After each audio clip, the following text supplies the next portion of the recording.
Okay, we're live now, Laura. Hello and welcome to the Town of Eastchester Architectural Review Board meeting for April 1st, 2021. Today, if you would, Margaret, the roll call. Sorry. Sure. Carlos Garcia Bo. Yeah. Silvio Luca. Here. Jennifer Nemisek. Here. Laura Raffiani. Here. And Enda McIntyre is not able to make it this evening. Okay. And we have not any minutes that are available to approve because of the attendance who was here and who was not.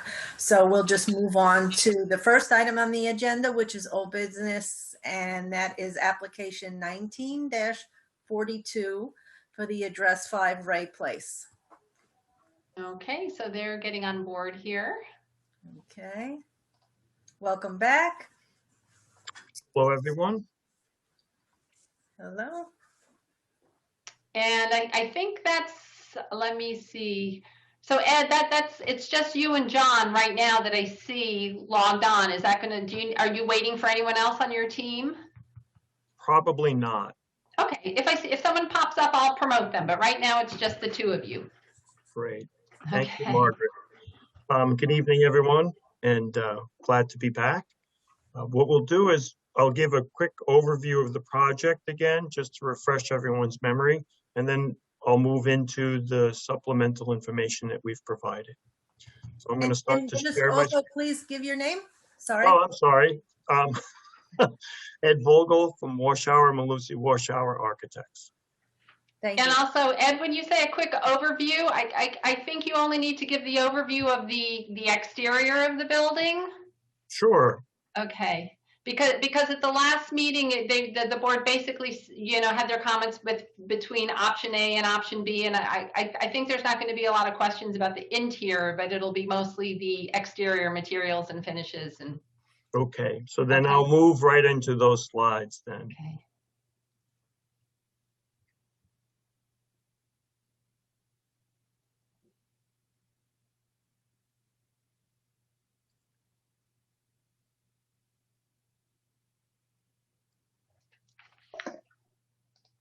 And to here.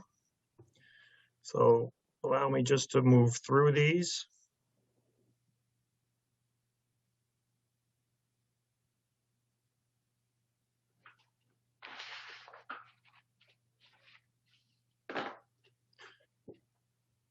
So you should right now be seeing the full screen of what we considered option A. The facade here is in the middle to the right of the screen. And then these were the colors that we had presented to the planning board. The idea here is that we were calling this option A, where we have a body of brick, we had a base of a 4-inch veneer, and then we had a mansard top. This was the preferred facade arrangement, where we had one brick throughout the body, and then we were trying to accent the horizontals through the cornice work, and then the change of materials. The second, option B, less preferred because of the alternating materials between the vertical elements and then within the body, and then the body itself. But the coloring here was preferred over the original option A.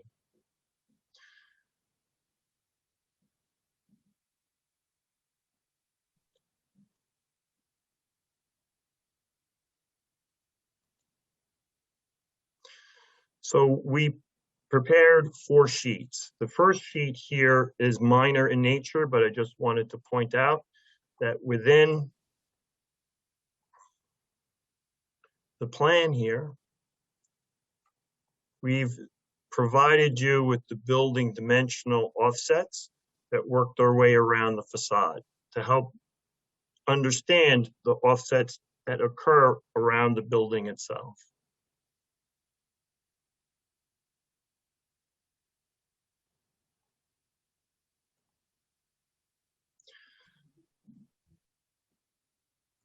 So the elevations here have been updated as well to reflect the color combinations that we're going to present in the material board. We've also down in the lower right updated the materials as well. Notice that we have a slightly darker base, the body being brick throughout, and then we have a darker mansard across the top. We've also identified our balconette railings across the entire top with an element of railings coming down the center to highlight the entry to the building. This description continues around to the rear of the building and then to the north elevation as well.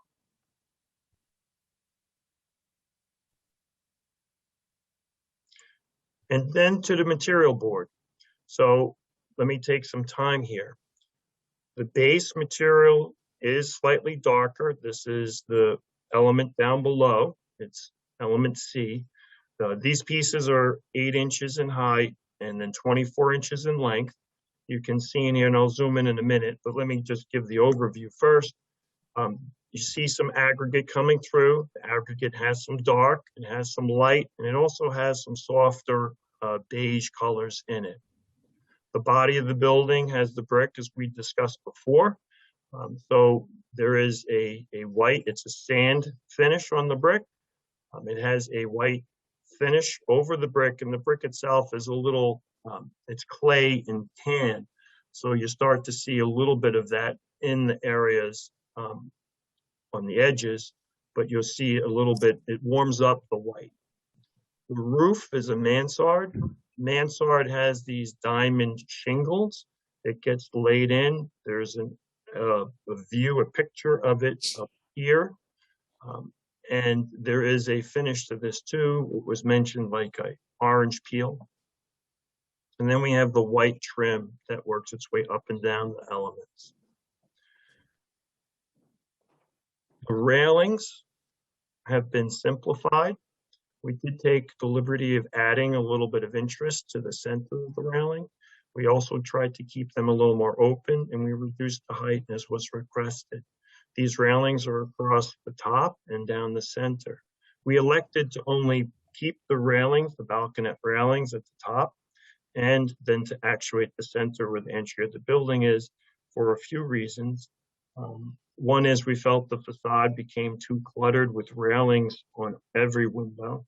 And then secondly, well, that's primarily what was there for the window, for the railing. I do want to take a moment and then talk about the cornice.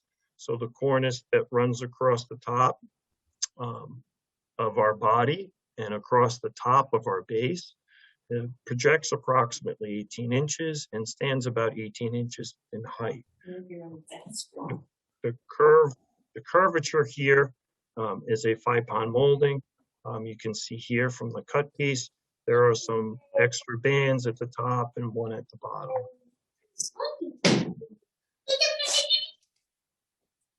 As I can zoom into this,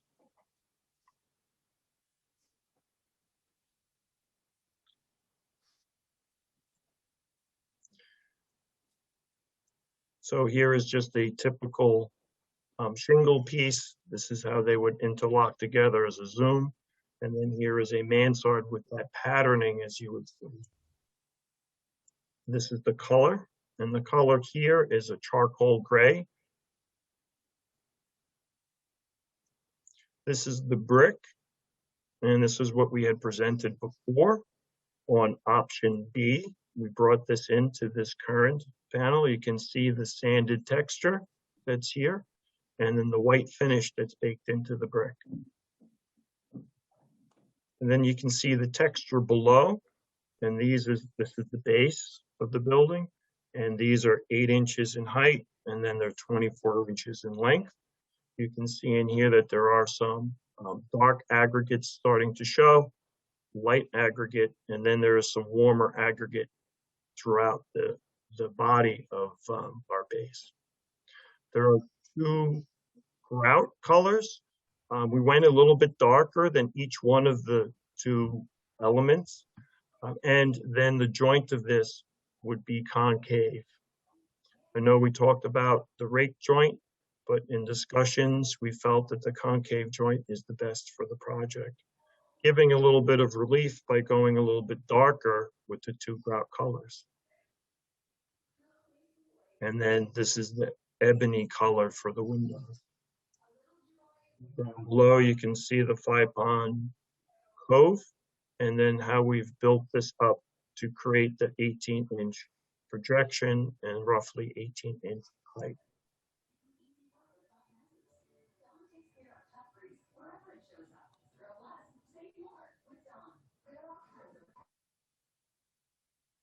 The balconette railing, as you can see, is 36 inches in height. There is a double top rail and a double bottom with the vertical spindles working their way across, and a diamond pattern inset in the center of them.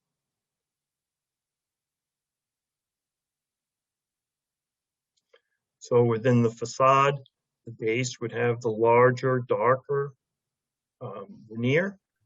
The body has the lighter standard brick veneer, and then we have our top working way across in that slate gray, charcoal gray. The window organization is still the same. What we have is going to be two outswing casements at the top. This is the reason for this is multiple fold. Number one is we didn't put the balconettes everywhere. Number two is being outswing provided the opportunity to utilize the interior space to its maximum advantage. And then it also doesn't interfere with window treatments. And then lastly, it allows the screens to occur to the inside of the unit, the window unit.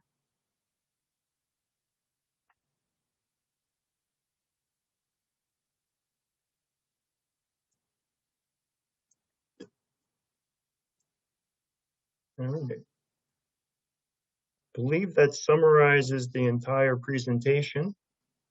We'll zoom out.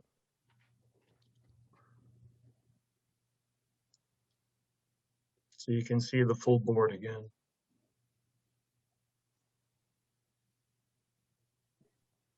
I turn it back over to the board for questions or commentary.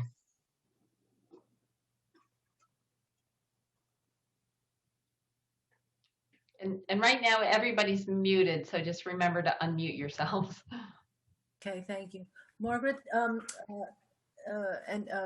and this view, this elevation is from the drive, correct? From that? This is from Ray Place, correct. So this would be the west elevation, the front of the building.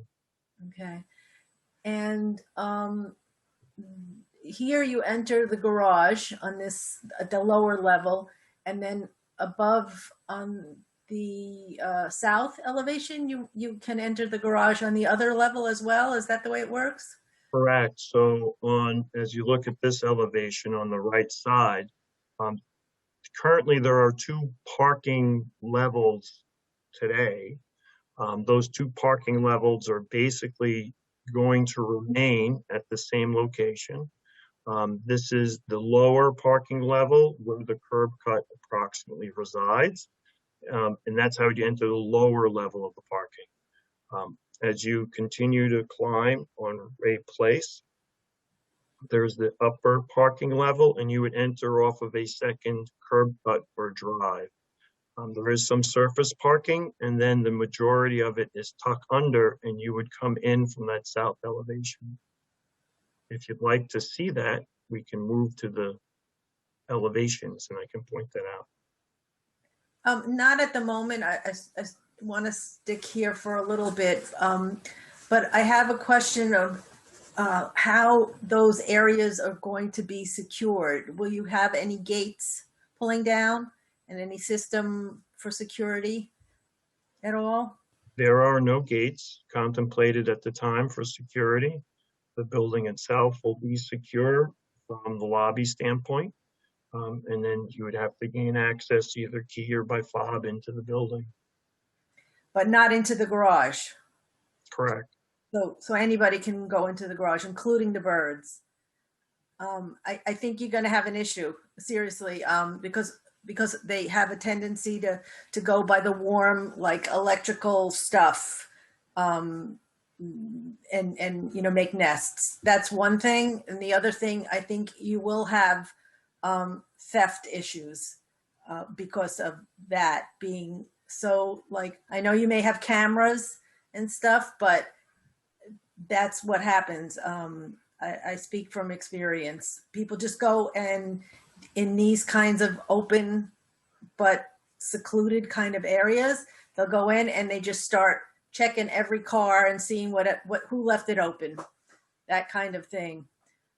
So I highly recommend something. And for the bird problem, you need a gate and you need like something that's the birds can't fly through, something with a mesh or something that's small enough that they can't fly through, because then they damage the cars too. They make nests, they're on top of cars, and then it's like parking your car under a tree with a bird in it. It's a mess, and that stuff is really caustic. So I really, really highly recommend that for many reasons. That being necessary. You do, however, this is like kind of contradicting myself, but you do want to make it look somewhat welcoming in a way, but and I know that gates like that may not be so welcoming. I don't know, maybe it could be set back a little bit, whatever. I'm not sure how the configuration is inside, but I think that's where you need the fobs to access, and probably as well as the other, the interior doors. You don't want somebody to just run in when somebody else is using the fob, right? But I think you really need that security, and you're going to need it on both levels, I guess, because there are multiple entrances. That is true. Your suggestion is well taken, and I'll have a chance to talk with the client regarding the inclusion of garage overhead doors of some sort. We do have the possibility of including them. I mean, as I say, you can make them out of mesh, or they have a mesh kind of on top of it, whatever. There's different kinds of things, so you can have airflow. That's not a problem. You don't want carbon monoxide or anything building up in there, but it would be helpful from a safety standpoint. I've seen a lot of things on tape and whatever in different locations, but I've even seen something just like blocks away in the shopping center down the road from there. It was wintertime, and I saw someone going from car to car doing the same thing right in the parking lot, in the open parking lot right there, like in full view. It was getting dark, but I was at the light, and the guy looked really suspicious. I'm like, why is he going from the bus stop to the parked car? That doesn't make sense. Like, who goes from that to that? And sure enough, he started trying to open car after car, and that's what happens. So, and that was just blocks from where you are right there. So it's a possibility. On more positive side, I think that this, you've solved a lot of the questions that we posed, and that this is my preference. This option C, for whatever, is looking really nice. I think the railings look nicer. I like that little argyle in the middle. The less is more kind of on them, and that nice horizontal focus more on the building rather than vertical looks good too. Thank you. We think so too. We think that the comments the board had were truly genuine in trying to advance and do a better product. So we do appreciate that. Other board members, any comments? I think it looks great. I like the way it looks. I like the color palette. It looks really nice. I did look through the rest of the plans, and have you ironed out what you're going to do on the roof? And in what regard on the roof? For the roof, you had the rooftop garden. You weren't quite sure you were going to do an extensive or an intensive or what you were going to do. All you told me at the last time is that you were not going to have any kind of pergola or structure on top. Do you have any idea what you're going to do up there?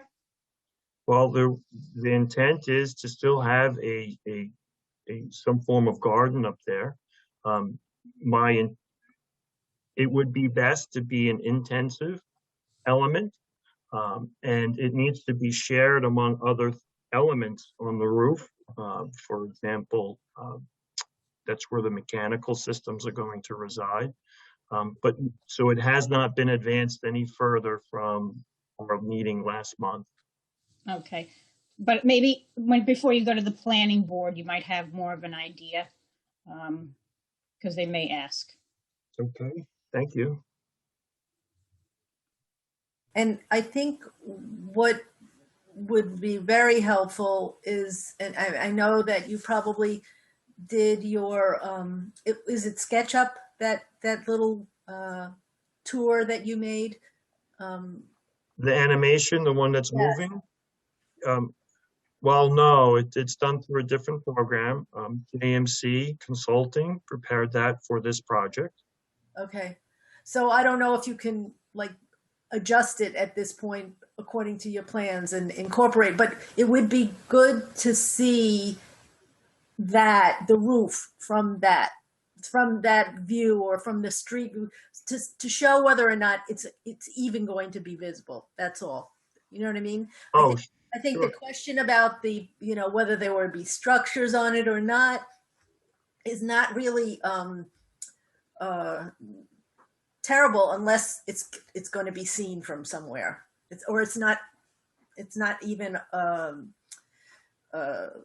concern really. I'm sure it's a concern of the residents, but in terms of, we just don't want things to add height to the building, add some sort of distraction. That's all. So and maybe you can show that it's a little bit below the mansard, or I'm not really sure, but to be able. Right. So from a street perspective, depending on if there is anything else up there, right now there is nothing else being structurally like a trellis in height being contemplated. But even if the parapet's roughly 3.5, 4 feet in height. It rings the entire piece. From a dead-on elevation, you can see here we have 3 elements that are up above that parapet. But from street level, even the elevator bulkhead doesn't appear very large, just from the angles, the view sheds that you would have from those streets. And we could articulate the roof a little bit further to reflect what you may or may not see from street level. So we will ask that of the team, certainly. Okay. Do the board members want to see the elevations, the other sides? Do you have any questions or comments on them? Do you want me to just, Enda McIntyre, who attended the last meeting, but he wasn't able to attend this meeting, he actually emailed me some comments. And other than just appreciating that you were responsive to a number of comments, he basically had 2 comments. One, he thought that the entry to the garage looked kind of dark and uninviting, and he wondered if there was something that you could do to that. He didn't recommend anything, but he just was wondering if there was, he did mention that he thought the entrance to the garage at the front there looked a little dark and uninviting. And then his other comment was that maybe you could show us the site plan just if there's any additional landscaping, I know it's very tight on the site, but if there's any additional landscaping that would provide some screening, buffer area, that kind of thing, he recommended that you add as much as you can. Okay. Regarding, I guess there were two. The garage entry is dark. We purposely did that as a graphic, not to detract from the facade, because it is an opening and we're looking all the way deep into it. And that's just a stylistic graphic that's in here. The garage itself will be open. There will, unless there's a door in the front as suggested. So visually you would see light from the other side if it is open. It's just the way we've graphically portrayed it here. And then regarding additional landscape, we will certainly look at that to add as much as we can. When it said for screening, there are different things that we can screen from. Did the email, Margaret, say anything about what we're screening toward or from? Basically just said that, let's say, should make a best effort to mitigate the visual impact of the building, especially on exposed higher elevations, maybe with the introduction of mature or tall trees or landscaping along property boundaries. So I think it's a general comment about just adding as much landscaping as possible. Thank you. And screening may not be the best word, because I think screening implies you're trying to hide something, but I think he's talking about kind of softening it, scaling it down, having as much landscaping as possible.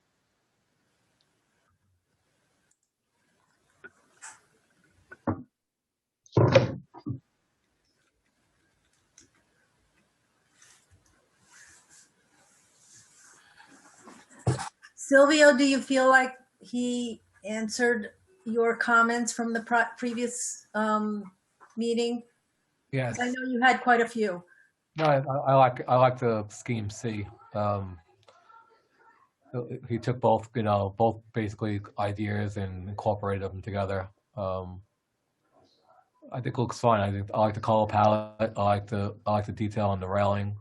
And I think for the next presentation, whoever it goes to, just basically the garage entryway, show it in a light gray and maybe show cars inside of it if you actually can see a car.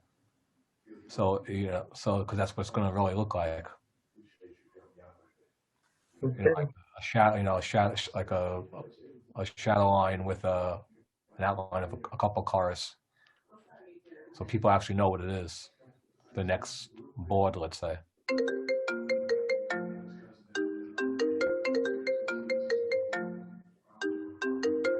That might be me. Maybe not. Not me.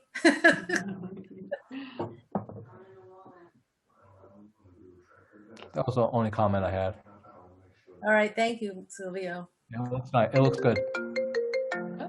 Somebody's trying to get somebody. Righty. So, folks, would like to maybe reopen or see if there are any comments from the public hearing, because it never did close. So if anyone has any comments, you can raise your hand and I'll acknowledge you. And so far, I'm not seeing any hands up. Okay. Oh, here we go. Yes, hold on one moment. Okay, Mr. Sweeney, if you can identify yourself and you can Okay. Can you hear me? yes. Okay. It's Frank Sweeney, 22 Lakeview Avenue, kind of representing the North Eastchester Civic Association, which is north of Brook Street. I just want to make a few comments, and basically I'll try to group them together if it would help. I'm just trying to determine from the development side, whether the bulkhead at the top of the building could be somewhat baffled in terms of not having it reach across the street, obviously to the people at the enclave. So if there's any way you can kind of make that look a little nicer, or possibly even buffer the noise that comes from the mechanics, I think it would be appreciated. The second item would be is that the PVC flashing that you show on the front of the house, on the front of the apartment, where does it drain? And are there on-site facilities in order to mitigate the runoff? Third piece is there a separate fob for the garage door and a separate fob to the entrance of the building? And the fourth piece is there any ventilation either on the lower level or on the second level of parking in terms of having either exhaust fans or enough air circulation that it's not going to contaminate the apartments above the parking area? Margaret, would you like me to answer what I can, or do you want to? I think actually, probably, if you don't mind, the applicant, I think, Ed, you can answer most of those questions, can't you? Yes. Okay, thank you. I think that's going to be the most efficient way. Go ahead. Sure. So the first is the bulkhead and baffling. The two stair bulkheads are already sloped in this direction as we see it. That's why they're in dark gray.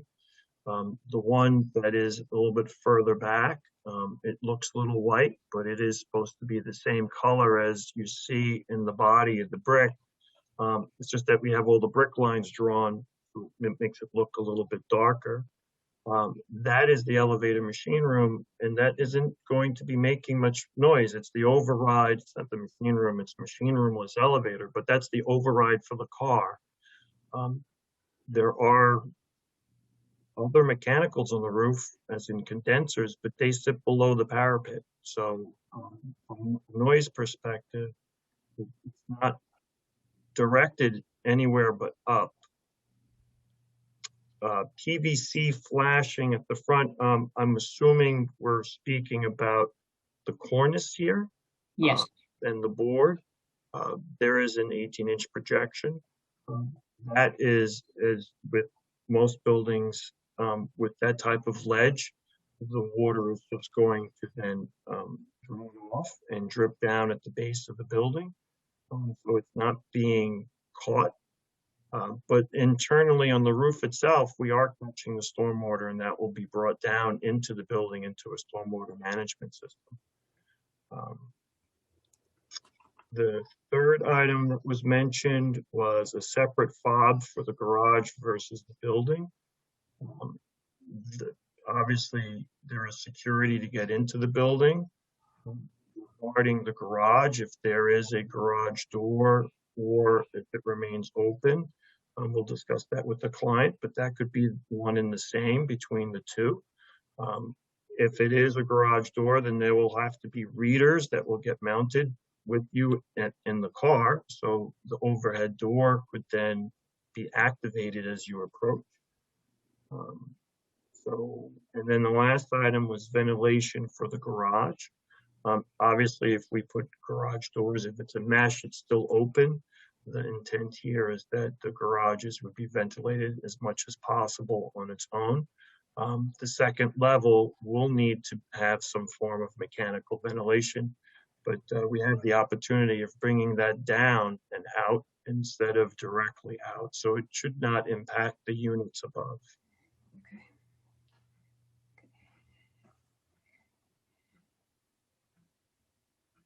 Mr. Sweeney, did we address all the answers? You did an excellent job with just one caveat. The stormwater, in terms of the roof line coming off, you indicated that there's going to be storage somewhere on the property. Can you identify where that will be and what is the potential effort to get that into the sewer line on Brook Street? So, Mr. Sweeney, one thing I just want to say is that they did develop a stormwater management system to accommodate storm events up to a 100-year storm event.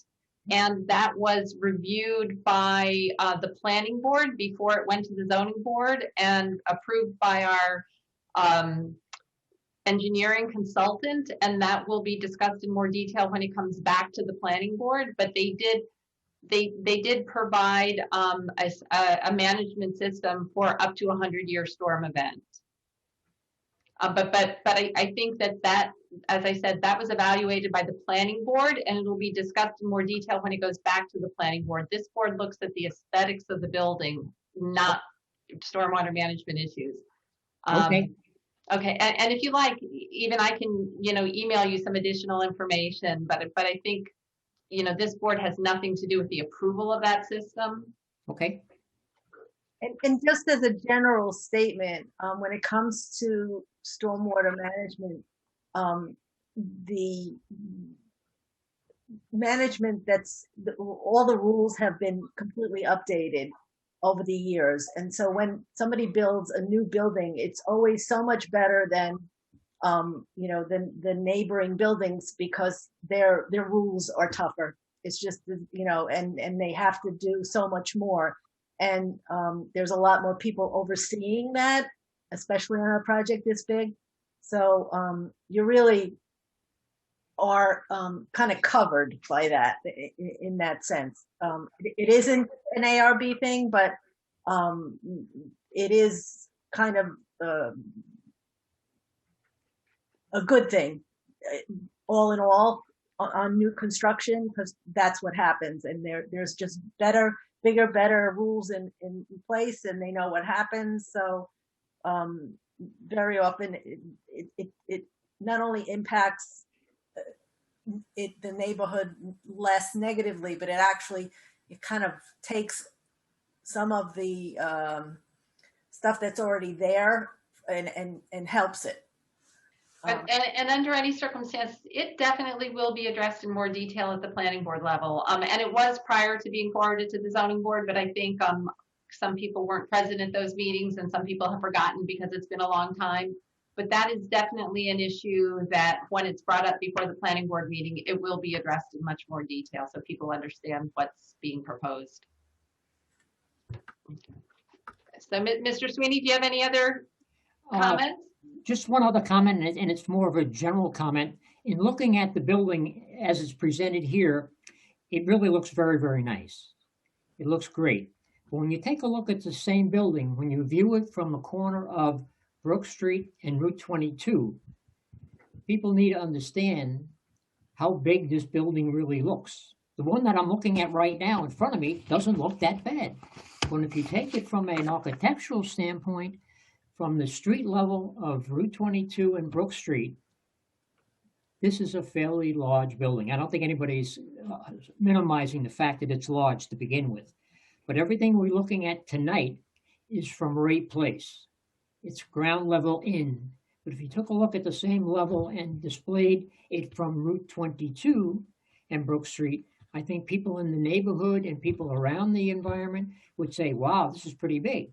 So that's all. It's only a general comment, but it's everything we're viewing is that it's a head-on shot, and it only presents half of the picture of the building that's represented in terms of development. That's all I have.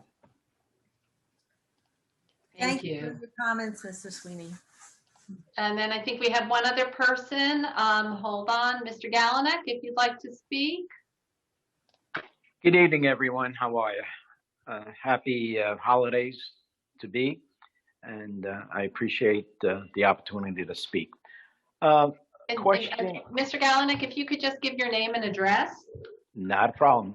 Charlie Thank you. Galanek, 21 Potter, Eastchester. Thank you. You're welcome. Question on the roof as it is current. With the proposed open space area for common use and also for the opportunity to get in there to do whatever maintenance and work that they have to do. At the current height of the roof, What is the distance from the top of the roof to this common area?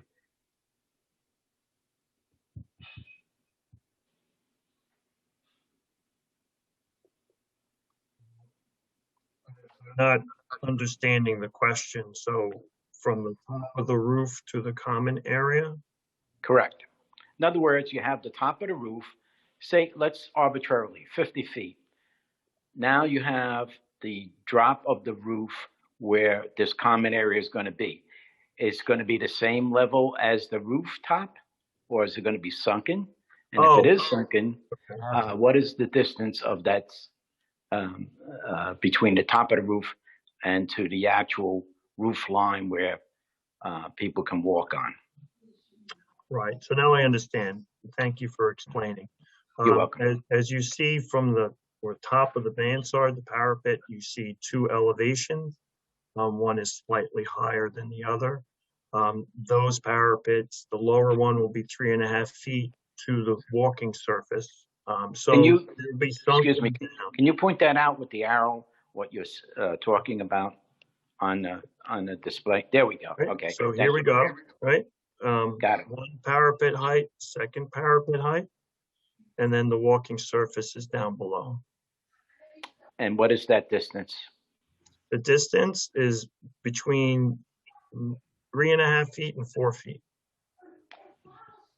Okay. Question. Are there going to be any additional security measures on top of that roof so that, for safety factors? As in higher than 3.5 feet? No. So in other words, whatever it is, there will not be any additional fencing or any type of safety measures beyond what the top of the roof is. Is that correct? That is correct. Okay. Thank you. Next question. On the gardening and the aesthetic appeal on the landscaping, was that one of the variants for to have more space for the building and less space for landscaping design? Was that a variance? The variance was related not to the property as a whole, but the zoning law says parking lots need to have perimeter landscaping, and the zoning law doesn't really define how wide that perimeter needs to be. But just historically, it's always been a minimum of 3 feet. So in certain areas, the applicant was not able to provide landscaping. There's some grassed areas or there's some sloped areas, but not actually landscaped areas along the perimeter of the parking lot. The zoning law doesn't talk about the perimeter of the site or perimeter of the building, but it talks about the perimeter of the parking lot. So that's what the variance is related to, a lack of landscaping at the perimeter of certain portions of the parking lot. But not in the building itself, in a majority of the building. Is that correct? Well, in all honesty, the parking lot kind of wraps around the side and the back of the building, so they're a little bit interrelated, but the zoning law does not require landscaping at the perimeter of the site as a whole. It requires perimeter landscaping around the parking lot. And in this case, they do have landscaping proposed at the front of the building, but, and they do have some perimeter landscaping on the south side of the building, but at the rear, and I believe the north side is where they did not have all the required landscaping at the perimeter of the parking lot. Excellent, thank you. And last question, Margaret, is it possible to actually see this information on the retaining tanks for the water runoff that's not only coming from the roof, but from the planned manholes around the site of the building? Yeah, so the proposed engineering plans, I believe, that were presented to the planning board are attached to some of those planning board agendas. I also know that I emailed individuals all of the submission material. So I'd be happy to email you, any of the current plans. And again, those will be presented at the planning board meetings. But if you're Okay. asking if you can look at some of the plans, I could certainly email you the most current engineering plans. Okay, and thank you, Margaret. It was more or less just on these retaining the storm water. Yes, And yes. I'm Okay. looking for the size of the tank, where they're going to put this, and because it's very interesting that it's going to withstand a 100-year storm. I don't know. I just drove up from Washington. I saw a lot of rain coming up from Washington, so I'm very curious. So Yeah, no, I'd be happy to email that to you. And Thank then you. also in addition to the applicant's engineer, our engineering consultant, Joe Tremelli, reviews those, and he can explain those at the meetings as well. But I will email that to you. Okay, great. Thank you again. I appreciate that. Anything else? No, I'm good. Thank you. Thanks. Okay, and then we do have one other person. Hold on 1 second. This is Michael Fisiglione. Let's see if you unmute yourself, Michael. Good evening. Can you hear me? Yes. Okay. Good evening, ARB members and members of our community. My name is Michael Fisiglione. I live at 43 Woodruff Avenue. I don't mean to sort of throw a monkey wrench into this conversation, but I have some serious concerns about the entire project in total. After listening to the ARB meeting of March the 4th, as well as the presentation made by Mr. Vogel this evening, and reading the letter written by the project manager, it appears that this project seems to be on a fast track for approval. And to paraphrase some of the comments that I noted made by the ARB members on March 4th, it was the job of the ARB to only comment on the visual effects this project will have. And I sort of would like to take exception to that statement. It took me a bit of time, and after some difficult searching, I was actually able to download the Eastchester, Town of Eastchester Local Law number 5, which guides this board as well as the planning board.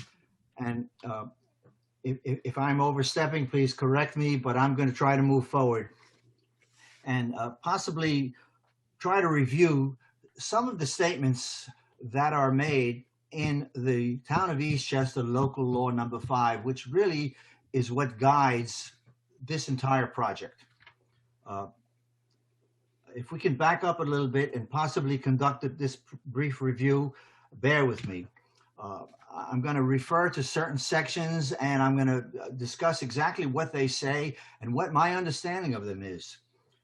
For example, Section 11, which of the Town of Eastchester Local Law number 5. Which, just to clarify, is our zoning law. So Yes. just because most people are, I think board members are accustomed to it being called the zoning law, which is local law number 5. Go on. Okay, but it doesn't refer to it being just a zoning law. It refers to it being as a town law.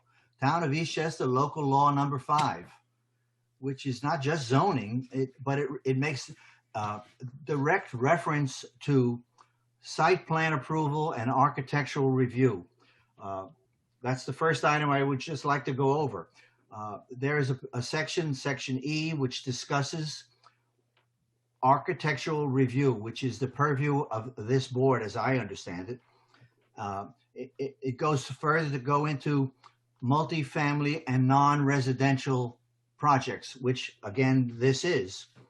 And I will quote, the planning board shall refer to the ARB for its recommendations in addition to all standards set forth in Section 11H, which I will go into in a moment. The planning board shall consider the following architectural standards, which shall be considered by the ARB. And the ARB is who we are talking with right now. And going further, that statement says, if there is a striking dissimilarity, visual discord, or inappropriateness with respect to other structures located on the same street, within 200 feet of the site and in respect to one or more of the following features.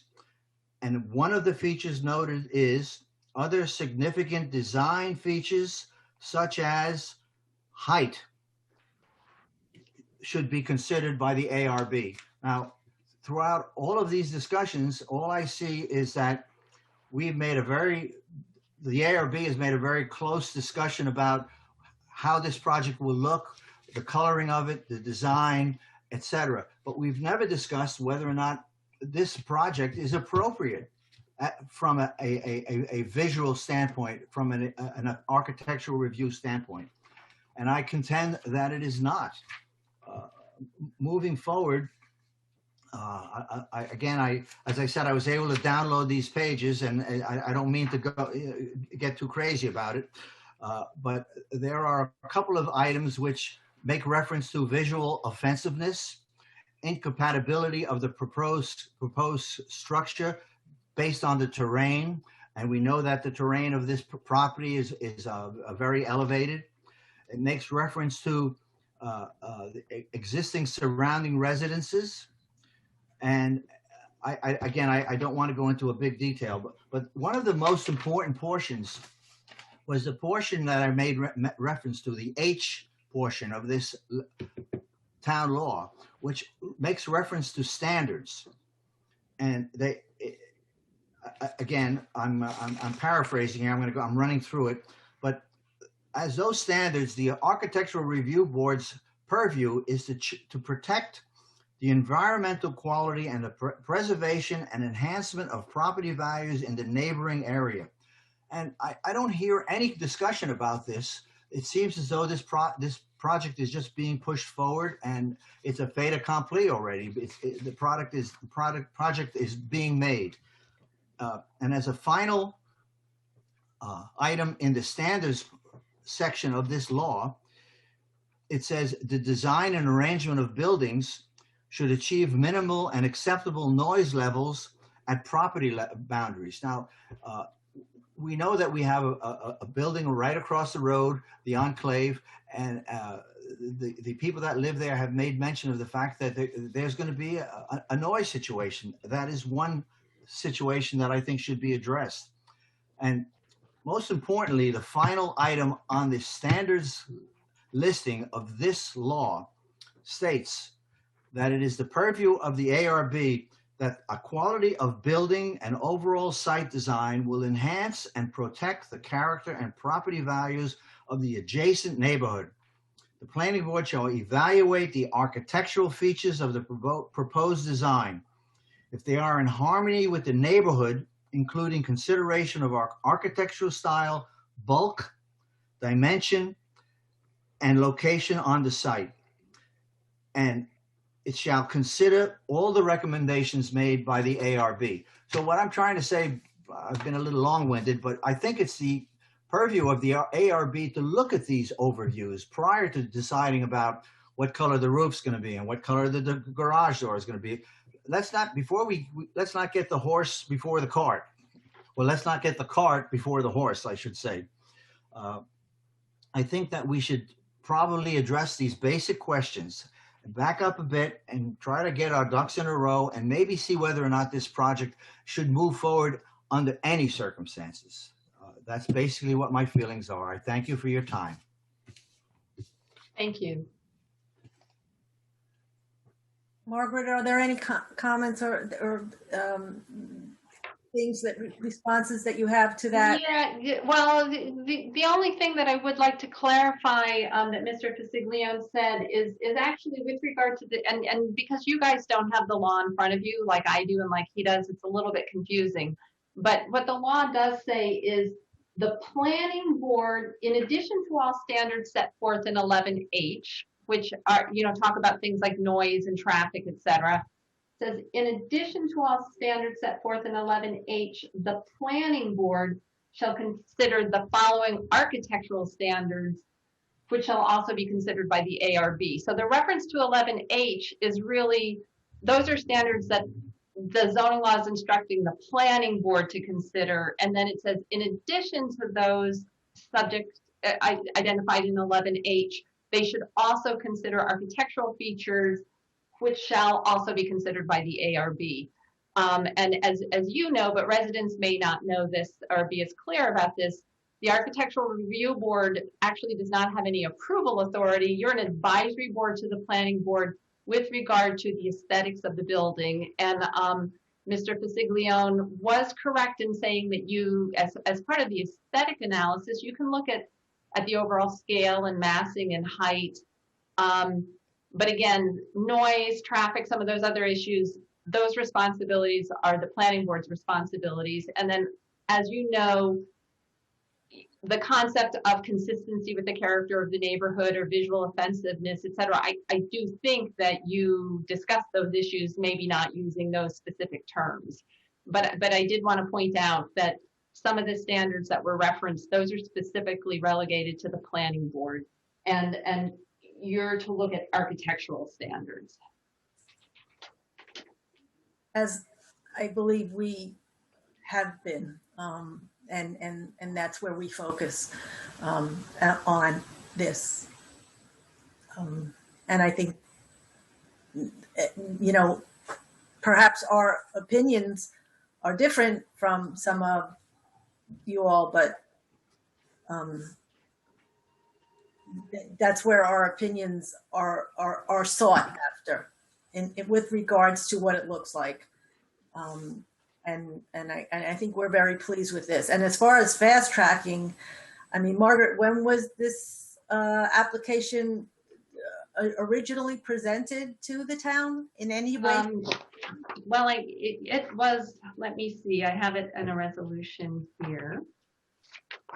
October 2019 was our first. Thank you, yes, planning board October 24th, 2019. So it did appear before the planning board at 4 meetings and before the zoning board at 4 meetings, and now here at 2 meetings. So I wouldn't consider that a fast track. Yeah, and it will still be returned to the planning board.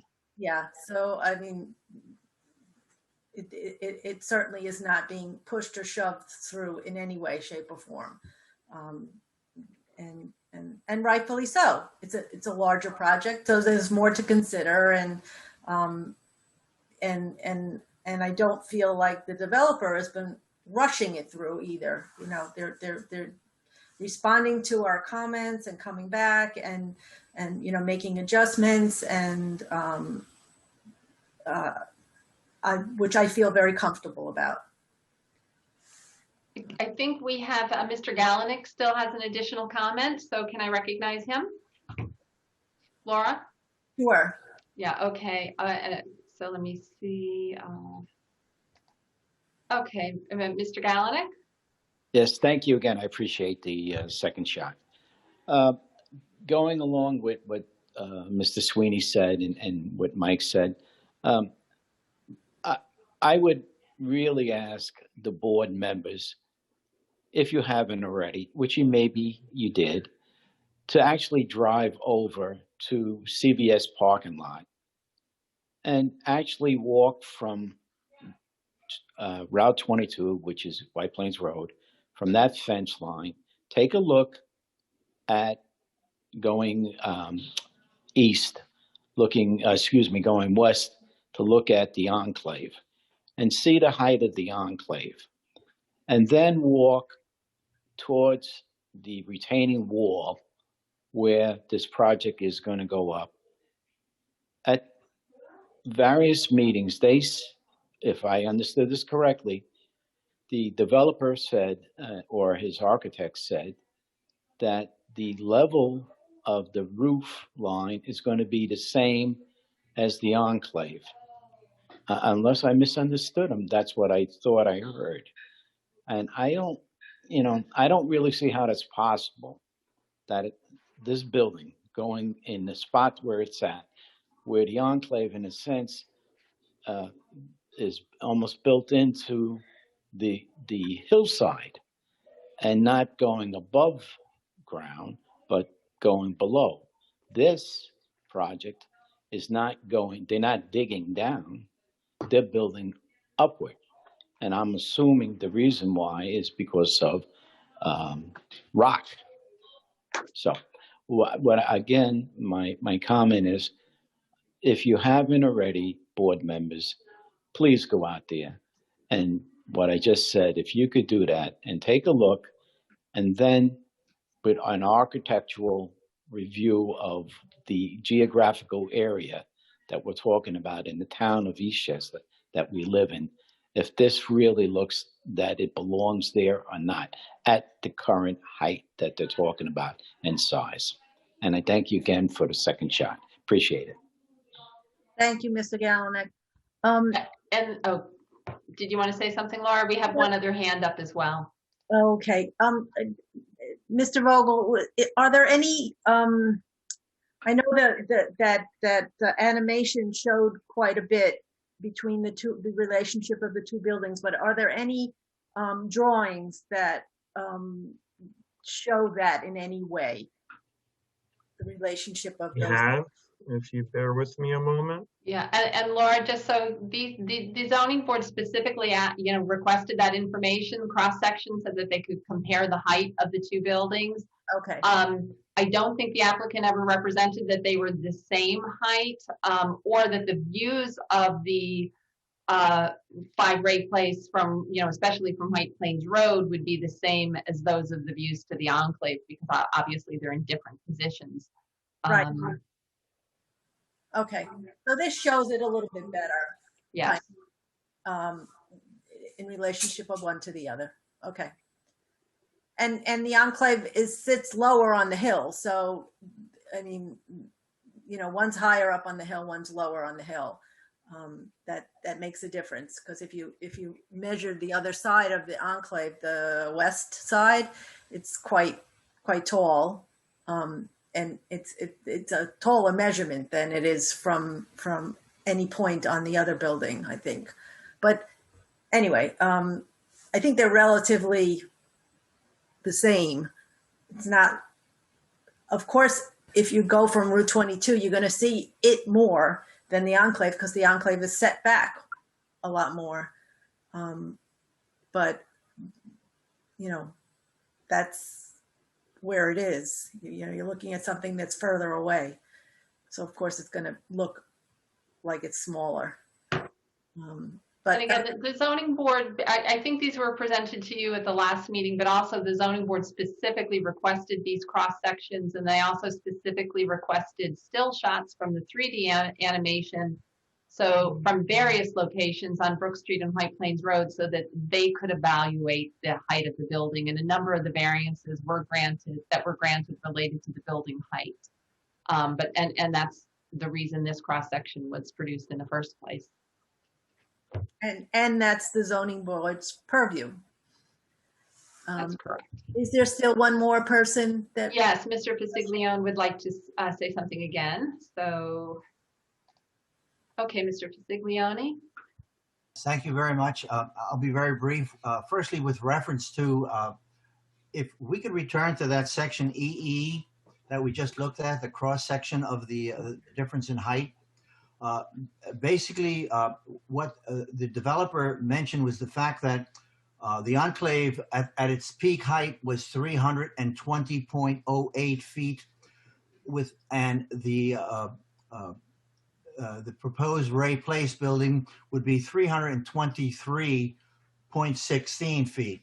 However, what they did not make clear is that if you were to look at the grade, the difference in grade between the two buildings, there is in fact a 12-foot differential in grade from the Ray Place project down to the Enclave project. So it does in fact make the Enclave sort of nestle into the side of the hill.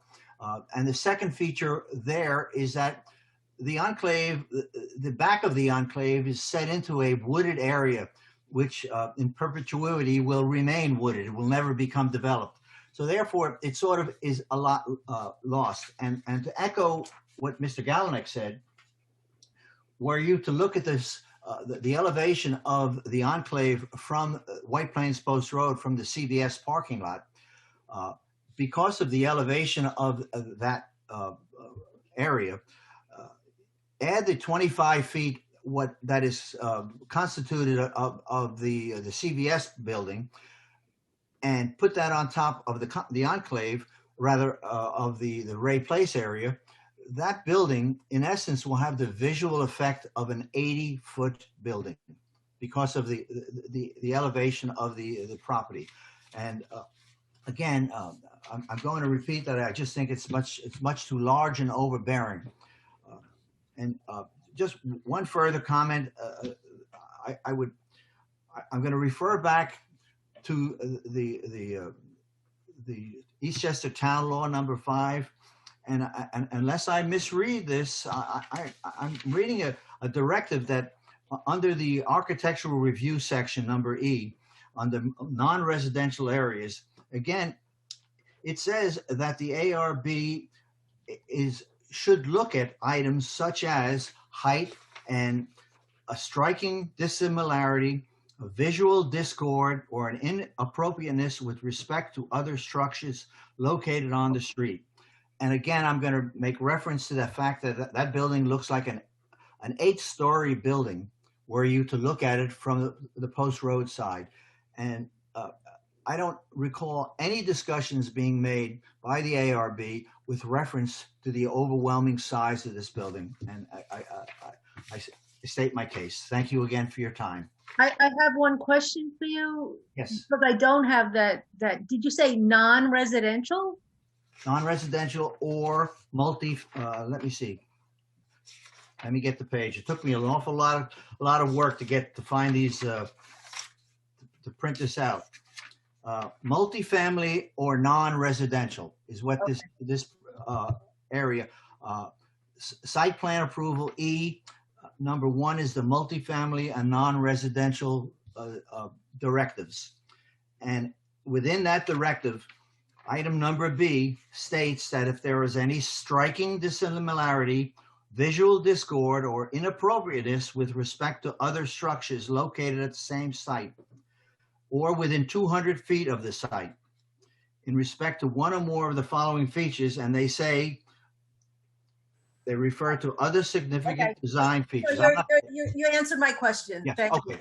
I'm sorry. I don't mean to be a school teacher tonight, but I spent a lot of time studying this you. I thing. believe when you say site plan approval, that is the purview of the planning board. Well, but Mr. Fisiglione is referring to the sections of the zoning law that you have been provided with before that basically in summary talk about consistency with the character of the neighborhood. And there may be some disagreement. You know, at the last meeting, there were some people questioning the materials and thought that the materials maybe would be more appropriate if it were red brick. And there was some discussion to say, well, you know, similarity or consistency doesn't necessarily mean it has to be exactly the same. So I think that you are looking at the facade, you're looking at the size and arrangement of doors, windows, porticos, porches, you're looking at other design features. This says such as, but not limited to heights, widths, and lengths of elements of design. That's exactly what this board does. And you may not be able, without the code in front of you, to quote it precisely, but you know, Mr. Fisiglione was correct. It talks about, you know, visual offensiveness and any characteristic that you feel that would be you know, detrimental to the community. But I think those are the things you are considering. And as you said, people may not agree with your determinations with regard to materials or massing or scale, but I think that's what you consider at every meeting. May I ask another question? Sure. Just quickly, regardless of where this decision goes, will our final attempt be at the planning board? Is in fact the planning board the lead on this so that they will make the final decision? Is that correct? Yes. Yes. So will we have another attempt to plead our case? I guess that's the word for it. Yes, and again, you know, not to make the builder nervous, but again, the ARB is an advisory board with regard to these aesthetic issues, and so they advise the planning board with regard to the aesthetic issues. But the planning board ultimately has the approval or the denial authority with regard to site plan issues. So And when you reference section 11H of the zoning law, those are the very legitimate issues that the planning board will address and needs to address. Some of those, I believe they feel that they addressed previously, but there's certainly, they did not grant any approvals. What they did was a preliminary review. They completed the environmental review and they referred it to the zoning board for consideration of area variances, but they did not grant site plan approval. So that's the next step. That will be subject to a public hearing, and I think you'll be more satisfied with the responses in terms of getting more information about sanitary sewer, stormwater management, that type of thing. So yes, there will be another opportunity, definitely. Thank you very much. You've eased my mind. Good. And as a final comment, let me just say that aesthetically, I believe the work done by the architects and the developer, the product itself is very beautiful. It really looks very nice. So aesthetically, it looks very, very nice. But I just think it's in the wrong place. Again, thank you for your time. Thank you. Thank you for your comments, sir. Okay. Let's see. Do you want to see if there's? I don't see anyone else with a raised hand. Okay. Whoops. Yep. No, we have somebody else. Mr. Fioravanti, hold on. Okay, if you could unmute yourself and identify yourself. Hi, Margaret. Hi. Hi. Good evening.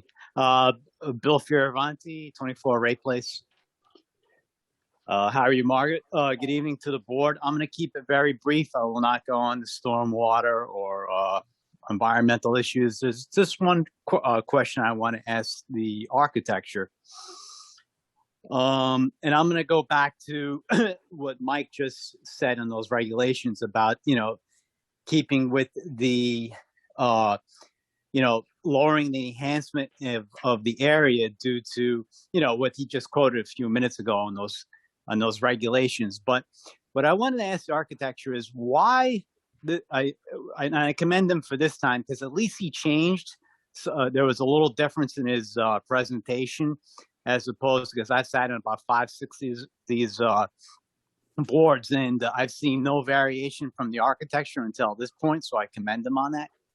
But why is if like in terms of keeping with the enhancement of the area, like the Enclave is a red brick building, CVS is a red brick building. I could go all the way down Garth Road. Everything there is a red brick building. Even they built a new building there in the early 2000s. That's partial red brick, semi, like an earthy tone.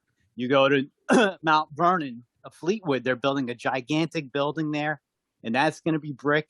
It's going to be in unison with the other buildings across the street.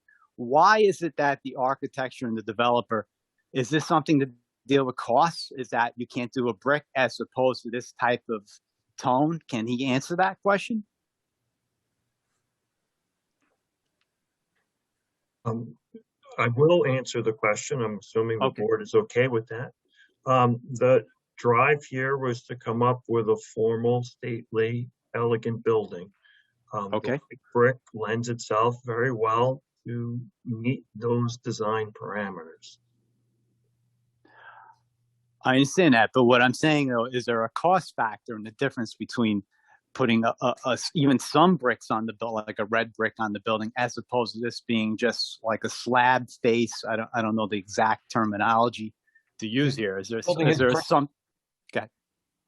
It is brick. It's just white brick. It's off white brick. Okay. There's no cost difference between red brick and white brick. Okay. Because I look at it. Yeah. Okay. All right. So the other question I wanted to ask you is that, Mike was bringing up these points with these regulations. It seems like Margaret answered these regulations, but are you guys on the board up to date on some of these regulations as well? Because I know there's a lot of regulations. Is that a volunteer job that we do? Yes, I understand that. No, I'm not disputing your position. You guys are doing a great job. I know whether you've been doing this for a number of years, But, you know, still like, are you guys, I know Margaret's probably more up to date on these, you know, rules and regulations that do come out. But, you know, I just wondered if you guys happen to have, you know, are you up to date on, you know, most of the regulations or some of the rules? That's all. You know, one thing I just want to again say on behalf of the board, some of the regulations that Mr. Fisiglione quoted were actually, you know, for the planning board. There are chapters and chapters in the zoning law that deal with what the planning board needs to consider. With regard to what the ARB needs to consider, of course, when they don't have the law in front of them to cite whether something's 11A, B, C, or D, the instructions for the ARB all goes to similarity and dissimilarity, size and arrangement of doors, windows, porticos, design features. So I would doubt that board members would be able to specifically quote these regulations, but that's exactly what they've been doing. And if you remember the last, you know, they're talking about the proposed materials. The last building that they showed, there was some hardy plank, and the board said, we don't think hardy plank is appropriate here. They have asked very specific questions down to what type of grout is going to be used, what kind of roof line is going to be used. I think that at the last meeting, they explained why they as a board didn't feel that red brick, simply because it's the same as what's there, necessarily means that it's most appropriate aesthetically. So the provisions in the zoning law for the architectural review board are really not that complicated. It takes a long time to say they're supposed to look at the aesthetic aspects of the design and to look to see whether it's consistent with the character of the neighborhood, appropriate to the character of the neighborhood, and if it's attractive. And I think that's definitely what they do. Okay, I understand, Margaret. Look, I'm not disputing. I know these regulations and rules are very convoluted, and sometimes you have to read it 3-4 times to really understand their, you know, what their meanings are, how they apply, and their applications. But you know, it's just, you know, this is something that is going to affect the neighborhood, the area here. So, and there, you know, there are other stakeholders, and stakeholders are the residents and people that live directly around it and in the area as well. So, you know, like I said to the ARB, and I mentioned, you know, this was brought into the record at the zoning board. You know, I went around the area for days. I got 200 signatures, more than 200, and everyone was pretty negatively against this project. So just because the impact of the size of it. And I'm not saying it is a beautiful building. I think this building would look great on Central Avenue. It would be phenomenal, or other parts of maybe even towards where Lauren Taylor's is. That would be a great spot there. But here on this, you know, where it's impacting part residential and part business, commercial, I think it's not a good spot. Also, one other issue too, being that I've been in this area for a long time, I can see the architecture. I mean, the architect would, you know, him not putting a door on the garage, and this gets attested to. There's only been one break-in in this area in like 30 years. So him not putting a door or on the garage, is, you know, it's pretty nominal, doesn't really matter. So, because I'm sure the building's going to have security cameras, and, you know, that'll act as safety precautions.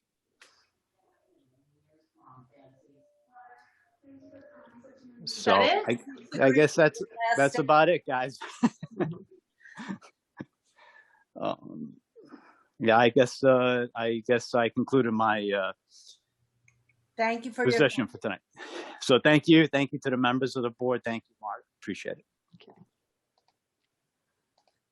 Okay, let me see. We'll see one more opportunity if anyone would like to speak. You can raise your hand, or if you're on a phone, *9. Okay, that appears to be it.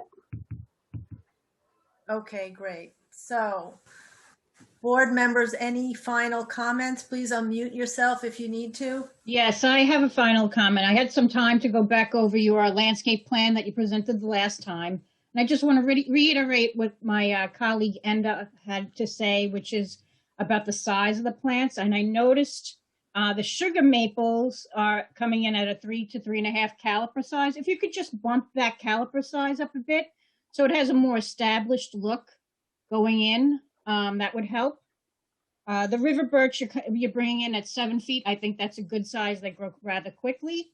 But the sugar maples, if you can bring those trees in at a larger caliper size, that would help.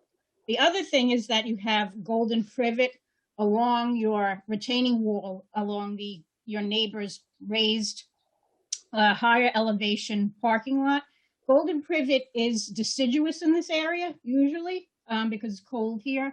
If you could break, I think it's a good plant because it's showy, but if you could break it up like every fourth plant to put in something that's truly evergreen so that it holds that line in the winter so you just don't have a row of sticks when you walk driving into the driveway there.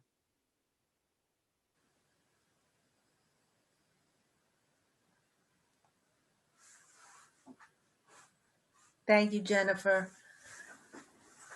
Silvio or Carlos, any other comments? No. Okay, so then the board is in agreement. Do you feel that if there is anything for them to come back to the ARB, or will any of our other concerns be able to be handled at the planning board level? I think you should go to the plan, go through. Yeah, I think so. I think at this point it can go to the planning board. Okay. All righty, Margaret, were there any specific comments that you? Sure. I think maybe make a motion to close the public hearing, and then you can refer to the planning board and I'll go over the comments. All righty. So then I'd like to make a motion to close the public hearing on application 19-42, 5 Ray Place. Second. All in favor? Aye. All righty. So then, with regard to the comments and things that the applicant may address in more detail before the planning board, with regard to the architectural review characteristics, again, I want to ensure the public that there are other concerns about sanitary sewer, stormwater management, traffic, parking, that will all be covered by the planning board. But with regard to your specific comments, you had asked for some more detail with regard to the proposed rooftop garden, and I think most specifically just to ensure that no elements that are on the rooftop will be visible from the street, or that if they are, that the planning board's aware of those and can evaluate those. I don't think the board, and you can correct me if I'm wrong, was very concerned about the actual design, but just wants confirmation that it's not something that's going to be visible from the street. Let me see. You were also asked to show the entrance to the garage more accurately, and also potentially consider security issues or issues relating to birds being able to access the garage space. And you actually didn't have and then Jennifer's final comments about increasing the size of the proposed sugar maples, breaking up the privet hedge with a true evergreen, every so many plants. And then just in general, if you could look at and Jennifer has it in front of her, I think, but any other supplemental landscaping that you can do, I think as comprehensive as that can be, that would be good. And that was it. Okay. So then I would like to make a motion to move application 19-42 on to the planning board with the recommendation of approval of the architectural elements of this building, and with the aforementioned notes. Anyone second that? Second. All in favor? Aye. Aye. Aye. Very good. All righty. So that concludes this part of our meeting tonight, but we go on to new business. And our first new business for the— Thank you, everyone. Have a good night. Oh, yes, thank you. Our first new business for this evening is application 21-11 at the address of 75 Park Drive, excuse me. Hi, Mark Musticato, from RMG Associates, the architect for the project. It's a new one-family house. So I'll share my screen. Sure.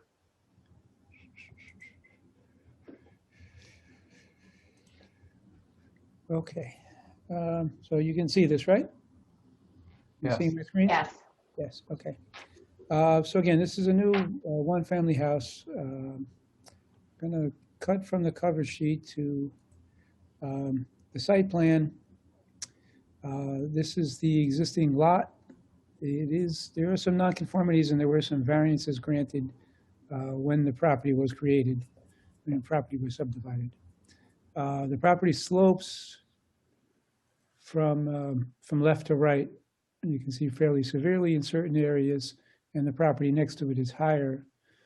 So we are gonna have some retaining walls here to cut the grade down and level it out around the house a little bit. We originally were going to set the house down about 2 feet lower than we're proposing now, with the driveway sloping down from the street to the house and try and limit the number of steps to get into the house. But when the engineer went out to do their test holes, they found that there was rock and they were not able to set it at that elevation. So we had to lift it back up some. So the benefit of that is we don't have to cut the grade as much as we originally intending to along this side. This is the front elevation and also a composite elevation showing the massing as far as how this house relates to the two neighboring houses. And you can see this, the street basically sloping down, from left to right here. As far as the materials, again, I'll zoom in a little bit. So the materials, we have a red brick face at the base of the house in the front, and the steps in the platform. It's a hardy plank siding, 6 inches to the weather, white. So it's a beveled siding at the bottom, and then we have a standing seam metal roof here, making a little transition, and white board and batten siding on the second floor. The windows are Anderson simulated divided light. The roof is an timberline asphalt shingle roof, which will be black. Let's see, I'm going to zoom back out and I can take you through the other elevations. So then this is the rear elevation. Again, you can see, and the right side. So on the right side here, you can see where the grade slopes up towards the back. And then in the back, slopes up from the right side up to the left side. So that we're basically just 2 steps from the deck right to the grade there. And then this is the left side elevation. Again, you see, excuse me, the grade is relatively level and then sloping down towards the front again. I have some pictures of the neighborhood that I can take you through. So this is like a little legend with some numbers going through. So this is the site, number 1, and then you see numbers for the houses in the area along the street. So this is a picture, overhead picture of the site, and then a picture from the street of the site. These are the houses on either side. So again, this is the house to the right of the property, the house to the left of the property. So you can see the change in grade and how high that house is from the street. And then these are samples of some of the other houses on the street along the neighborhood.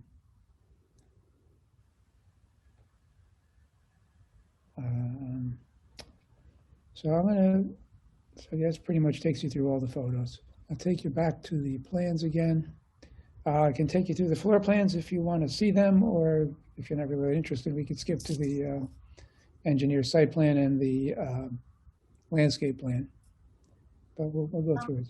We do want to see the landscape plan, but also do you have any materials to present? Samples? Yes. No, I don't. Again, it's going to be a white hardy plank. It's a red brick. We'll call the windows. The windows are white. How about the metal standing seam roof? The standing seam roof will be like a dark gray, basically. Right here. And the garage door? The garage door will be white as well. And vertical cladding on the third floor or second floor or whatever you. It's a board and batten siding. Yes. Yes. Is that white also? Yes. Yes. Yes. Sorry, I thought I said that already. And the chimney will be a red brick to match the brick at the front here. Okay. I'm having something disturbing about the header over the garage. I don't know if it. Well, we were just planning on that being, let me just get to it, zoom in a little bit there, on that being a white trim panel, basically. Right, but I don't know, Silvio, you usually know how to. I mean, if you want, we could do that with a header.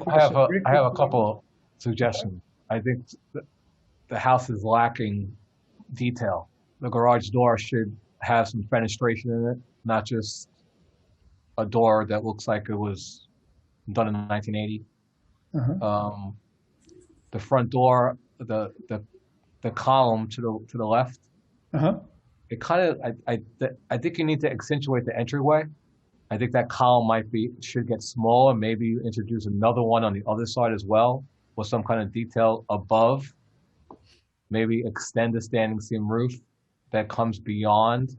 Well, the entrance is recessed. I understand that. I'm just, it's just getting, the entrance of the house is getting lost, in my opinion. The column that column is too heavy and overbearing, and it throws off the symmetry, I guess, if you want to use that word. I think if the garage door had a more of a, like the board and batten detail, I like that detail, but I think maybe your garage door should kind of have a look of that nature, more of like a barn style door with glazing. Also, maybe in the upper triangle on the front elevation, maybe introduce something in there. I know that's just a crawl space or an attic space. Yeah, it's an attic, but yeah, we could look at that. Maybe a small window. Okay. And again, with this, and also, I don't know if this home is for somebody or for sale, Yes, but it is. It's for someone? Yes. Yeah, it's built for my partner. All right, because typically the color palette is, I mean, everybody wants the gray and black, so that's fine then. Yeah, I mean, we could do black windows if you like. No, I mean, it's up to him. I think I like the board of batten, the white on white, and I think the standing seam roof, a dark color like a charcoal gray is nice. I think maybe over the entryway, if that I know the door is set back, but maybe that metal roof extends beyond in that area. That maybe has two brackets, let's say, to hold it up, to give it more interest in the front entryway. Again, wood windows is up to you, but I think a darker window, like everybody does charcoal or black windows, would pop. Yeah, I think a black window will look great. And also, again, I'm going back to the red brick, which we just heard for 3 hours. But, I mean, I kind of see this not being red brick. Again, I mean, I don't mind brick, but it's, again, it's someone's home. If they, I think the white with the red would be a good contrast. Right. I mean, there's a couple homes on the street that have white siding with red brick accents. You just show them. I just think the garage door and the little detail above. We can punch that out and make that area. And well, go ahead. How about the brick line in front of the garage? Is it possible they can extend the brick across the garage? Well, like a header instead of to do like a brick header course there. We could do that. Yeah. Yes. That way, at least it closes the. Yeah, we could do that. Yes. Yeah, there's something about that that's like not, I don't know, looking unfinished in some way. Okay, we can do that.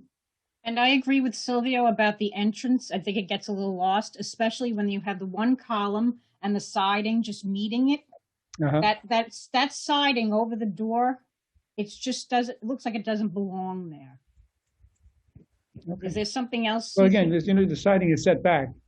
Yeah. from the column, you know. Well, I think what if putting another column on the other side also help defines the that. entrance. It Mhm. defines the area. Yeah, we would have to make them smaller because it starts to get Yeah, too I big. think the 10-inch column is too large anyway for that small entryway. I mean, a 6 or an 8 is probably fine. And even Yeah, I would go to an 8. I header- think a 6 starts to look too spindly. and then the header between the two columns doesn't have to be straight at that point. You could kind of like, let's say, do something in AZAC to have a curve to it to draw yourself in a little bit as well. Okay. Yeah. And I understand what you're doing above the garage door. That's basically a steel beam. Let's say with a piece of AZAC over it. Let's say that's why it has that depth, that Right. 12 depth. Yes. But you could trim out that whole entire garage door on all three sides with, let's say, a 5/4 by 6, and have a more bond style. I think that would probably be better to do a brick. Yeah, well, a brick, like row focus course around the whole perimeter. header course over the door rather than do that. Right. And also, will you have a light in that entryway? Yeah, so there'll be a recessed light, I would A think. recessed light, okay. I'm just trying to update it in a sense, if you understand what I mean. Okay, yep, It's the little details. sure. All right. Would you like me to go to the landscape plan? Yes. Okay, let's go there.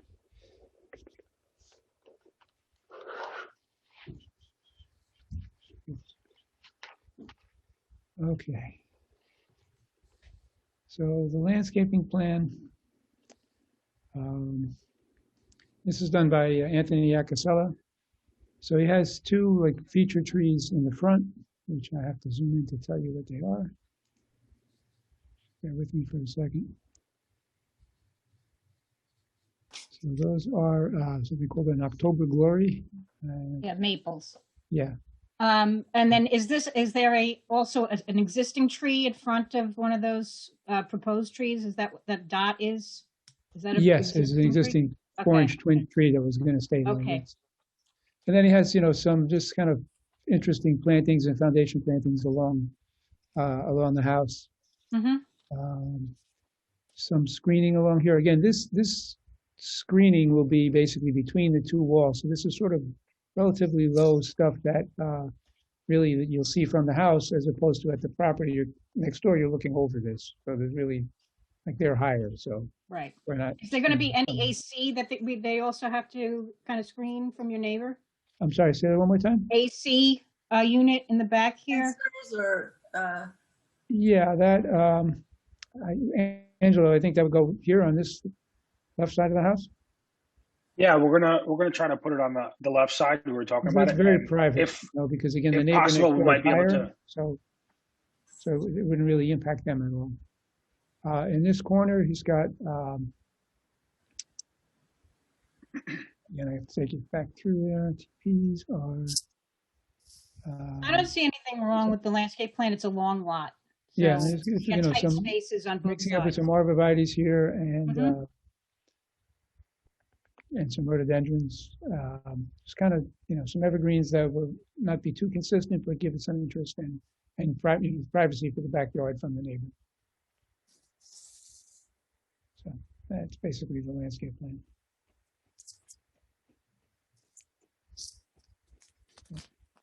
Any other questions regarding that? No. No. Okay. Back to the front elevation. So Margaret, can you, maybe we should open it for the public hearing first. Sure. So I'd like to open application 21-11 for 75 Park Drive for a public hearing. Second. All in favor? Aye. Aye. Margaret, So- is there anyone raising their hand? Let's see if anyone that's watching would like to speak, please raise your hand. No, doesn't appear to be anybody that has any comments. Okay. All righty, so then, board members, are we okay with sending this along to the planning board before I close the public hearing? Wanna make- Picking up all the comments we had. Yes. Yes. Okay. Also, one more question. Are you going to have any lighting on the garage, over the garage on either side of the door? I was thinking about putting just kind of like some sort of spotlights because this is for my partner's daughter, so just so she had some light for the cars, Right. you know, in the driveway. So I was thinking somewhere around underneath those three windows there, just to put Okay. like a nice spotlight. Okay. If it's gonna, if you could put it on this rendering before it goes to the planning board, that would help them, I guess. Absolutely. And bring cuts as well. Yes. Any lighting or anything. And that'll be like a sensor light, I guess, spotlight? Yeah. Yeah. Yeah, I was thinking if somebody comes there, because she's going to be living by herself there. So just something that turns on if somebody walks up to the house, and if nobody's there, we'll stay off. Right. Okay. And also the railing, I don't know, maybe on one of the other elevations, is there any detail on the railing? Yeah, that's, we have that detailed as a composite railing. Here, you don't see it that well on that elevation because you're looking at it head on, but let me go to this elevation. So you can see the railing there. It'd be a white railing. Okay. Okay. All righty. So, I'd like to make a motion to close the public hearing. Second. All in favor? Aye. Aye. Righty, and then I'd like to, Margaret, go over the comments, all the different comments that we would like to be addressed. Sure. And then if I don't know if the applicant wants to follow up with me after the meeting, some point to compare notes, that would be Sure, fine too, because you guys were throwing a lot out. So I'm going to read them in the order that I heard them. So some of them might be a little redundant, and but I think we all got the point. But one thing is when you come back to the planning board, bring a material or sample board with you, and also provide cut sheets of proposed lighting fixtures, that kind of thing. There was discussion about the garage door that to provide some fenestration on it, perhaps have a board and batten style or a barn style door. And members jump in if I'm saying something inappropriate or inaccurately. There was talk about accentuating the front entrance, of reducing the size of the column that's shown, possibly having 2 columns, possibly having an arched header over the door. What else did you say? Extending the standing seam roof. I think the point of those comments was to minimize the size of the column and accentuate the front entrance. I believe, Silvio, did you say to put a small window in that upper part of the gable? Yeah. Yes, okay. Talked about having the charcoal gray roof, and then also with darker either gray or black windows to kind of pop and have some contrast with the white. To have a brick header course over the garage door. Let me see. Turn out garage door. Trimming out the garage door all in brick. Show the AC equipment on the plans. Show the proposed lighting on the facade. And I honestly believe that's it, because a lot of this discussion was detailing for the front entrance and the garage door itself. And also haven't show the AC units on the plan. Yep. The plan. Yeah. I did say that. Oh, I'm sorry. That's okay. And a suggestion: if you're going to do the black windows, you may want to do a black front door as well. Yes, I was thinking that actually as well. Okay. Let's see. And so bring a cut of the front door as well, if you can. The planning board, that's helpful. Yeah, the planning board and the ARB like to see the cut sheets for the proposed garage doors, lighting fixtures, and then also a material sample board. Okay. No problem. Okay. Which is a lot easier to carry to a Zoom meeting. Yes. Definitely. The brick is a lot lighter. Yes. All righty. All So, right. I'd like to make a motion to send application 21-11 for 75 Park Drive along to the planning board with a recommendation for approval with the aforementioned comments. Second. All in favor? Aye. All righty. Thank All you right, very thank much. you. Thank you. Thank you, guys. I appreciate your time. Thank you. Have a great night. Good night. You too. And Margaret will be letting in our final applicants this evening. The next application that is up is for application 21-12 for 629 California Road. Good evening. Cool. All righty. Good evening, board. My name is Adamo Majorano from Community Designs and Engineering. On behalf of the applicant Luigi Rogliano, we are proposing a new single-family dwelling at 629 California Road. The site, it's an undeveloped site. It's situated in an R15 zoning district.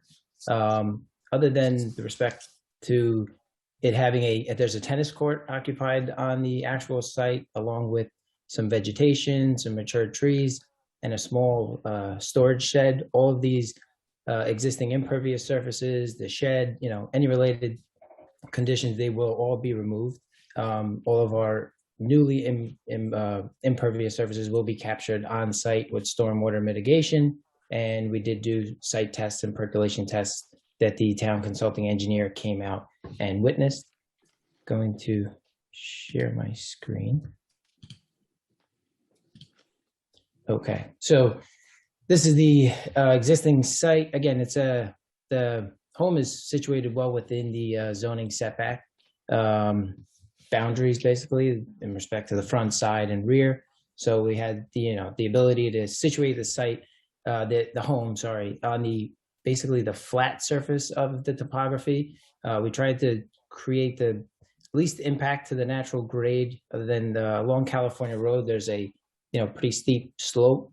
We're going to kind of push that slope back, give it a little more of a natural grade, and the driveway is sort of dug into that topography. The two-car garage is situated on the basement level, and there'll be stone retaining walls on either side of the driveway, which they will pretty much end at the property line, and there'll be a natural curb cut and opening along California. Again, the trees that are in that area that will be removed, the applicant did have a meeting with the highway department to get approval for the removal of these trees along the right-of-way, and some other trees that are shown on the site plan that will be removed for the proposed dwelling. Gonna go to the elevations. Again, it's a typical floor plan. Again, like we said, the garage is situated on the basement level because it's sort of cut into the site. So I'll just go here. So the front elevation here, the materials throughout, it's a brick veneer along the front. It's a Lorraine white. I'll just show quickly to, so here, so it's a mainly white brick. It has some shades of some natural earth tones as well. That is pretty much along the front, the entire front elevation of the home. The sides, it's a white stucco along the sides, and the rear, we're gonna have black Anderson windows, simulated divided 4/1 grid pattern on all the windows. The garage door, there's a Clopay white garage door. The all of the trim, the fascia board and the frieze board is a white AZAC. The columns are AZAC wrapped columns. The railings along the side, rear, and front are black metal railings. The roof is a black architectural shingle asphalt roof. The lighting, as you see, we're gonna have some not really soft lighting, but along the front porch, there's hi-hats there. There's barn style lights on the front garage doors. The rear dwelling, there's a little covered patio area, sconce lighting on the back doors, 2 on the rear door and 1 in the little covered patio area. Within the back elevation, the chimney will be clad in the same brick veneer as the front. It's that sort of white brick. Composite black shutters along the front. Trying to see if I covered all the materials. So pictures throughout, again, these are the top pictures you see. They're the existing site. There's some fencing, that tennis court that I mentioned, the small shed. All of this obviously will be removed. And some pictures of the neighboring dwelling. Again, yeah, there's a very nice early 1900 French revival red brick home to the right. That's 633, 625 is to the left. That house is, I guess I would say, similar kind of characteristics as ours in respect to what's happening with the site. You know, we're going to carve into the site with the driveway and the garage located in the garage, and the garage located in the basement, and then steps up to the front door. So I'll go to the streetscape. So streetscape here, yeah, again, so the house to the right, 663, it's a little bit more at grade level, and then to the right, that house is a little bit higher. Again, it's sort of a cape, so you know the height is still kind of there, although this elevation, these houses are much further away. In order to fit it and give an idea of what's going on with the streetscape, I had to sort of close them in, so there's obviously a lot more room on either side, so the houses are much more spread out. Again, our setbacks on the right and left side are, you know, 22 feet and 26 feet, and those houses as well, adjacent to the right and left, share similar setbacks. So they're, you know, close to 50 feet, you know, away from each other. Just say, so again, to the color scheme and materials, the stucco, the soffits, the stone, it's going to be a natural stone retaining wall in the driveway on the right and the left, blue stone treads with a blue stone walkway leading to the front door. This is sort of a conceptual image of, that's actually the brick that we're using. Similar characteristics of that house, you know, as ours, so you get an idea of what it's sort of kind of resembling. There are standing rooms, no, yeah, it shows in this one, but we don't have, all of ours is just the regular asphalt shingle roof, but it's the charcoal, so it has that sort of contrast. This one has the white windows. We're going to do the black Anderson windows. And then just, yeah, overall site conditions, the condensers are on the left. We're going to have screening. There's a walkout from the basement on the left-hand side as well. That pretty much covers that. Oh, and then the landscape plan, there's a landscape plan done by Bob Tramontano. Actually, no, it's not on this. Second. Is that an exterior fireplace on the rear elevation? Yeah, so yeah, on the patio area, there's actually going to be an outdoor little fireplace for the patio area on the outside as well. So there's one on the inside and then outside. Nice.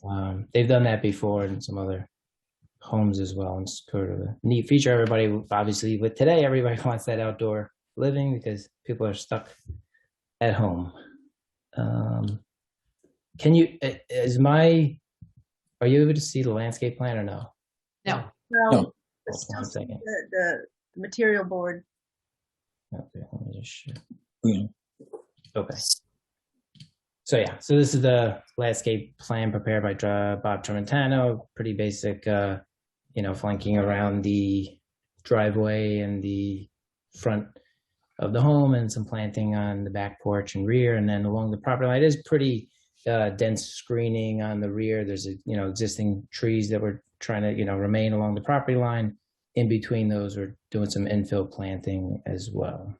I took a look at this earlier, and I do have a recommendation that he has listed as large trees, which are really, he has listed as trees which are large shrubs, which are fine, but he should put some understory trees, deciduous trees like dogwood or redbud trees, just to break it up a little bit further. I know you have established trees and those will do well, and you have plenty of open area and established trees, and those are the kind of trees underneath that'll do well, and it'll give it a little more vertical interest. Okay. Jennifer, are you talking about a specific area or? No, yeah. I just, wherever he decides, he's just got a lot of shrubs and some small flowering trees. So they're we're talking about mid-level stuff, which Like are you said, deciduous dogwood or flowering. redwood. Yeah. Mhm. Okay. The red buds and the dogwoods. It breaks it up a little bit from just having deciduous large trees and shrubs. Mm-hmm.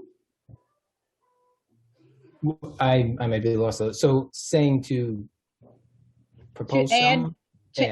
add understory trees like dogwoods and redbuds.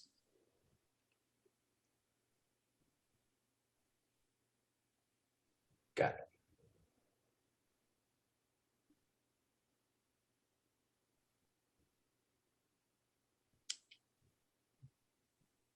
Okay.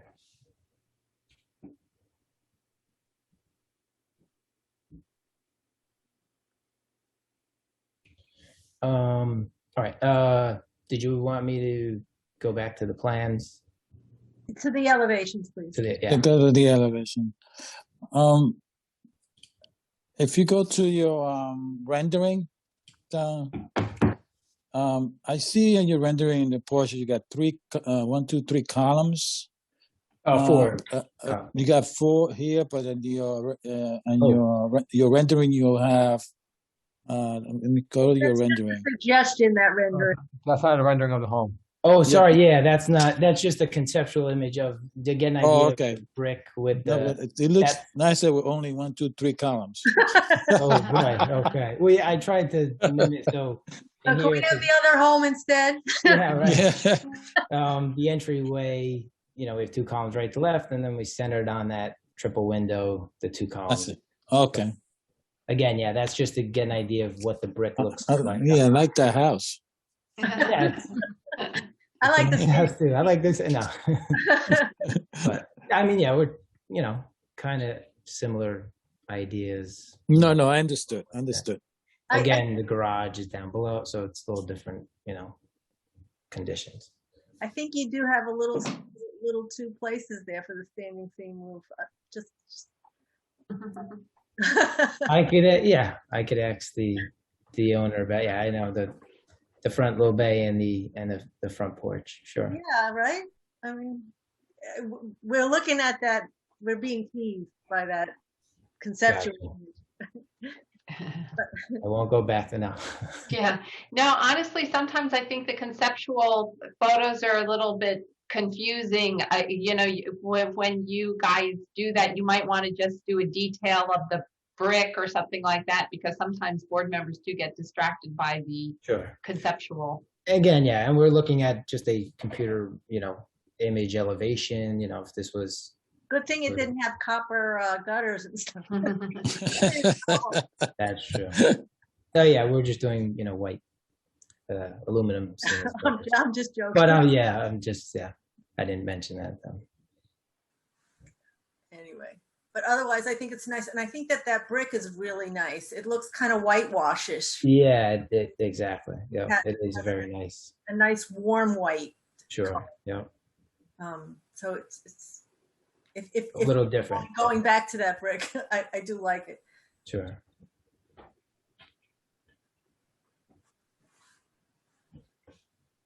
If you could go to that board with the brick on it. Oh, sorry. I promise I won't ask for anything else. Okay.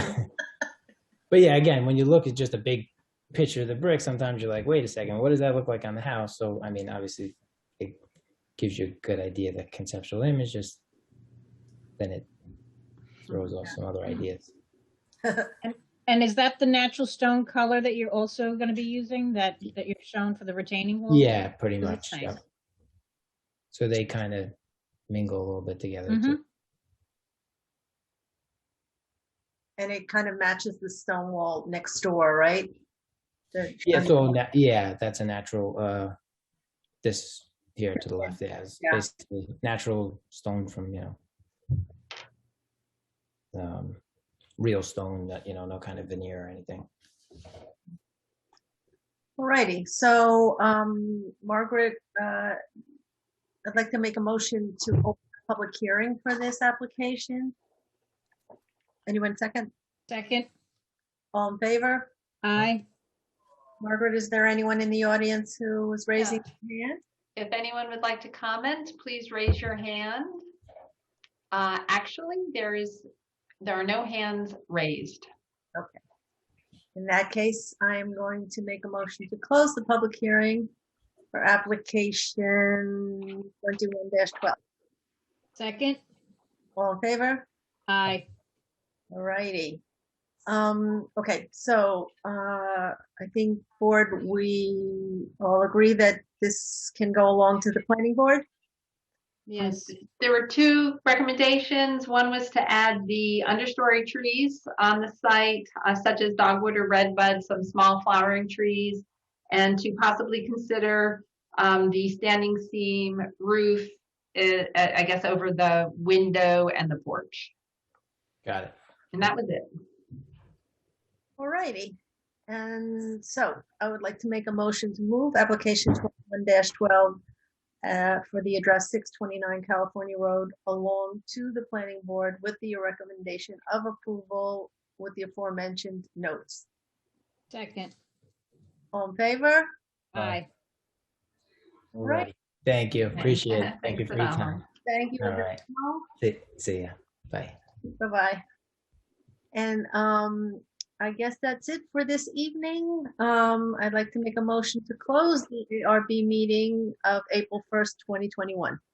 Second. All in favor? Aye. All righty. Thank you for your time, everybody. Thank you. Good night. Have a good night. Oh, have a good weekend. Yes. Have a nice weekend.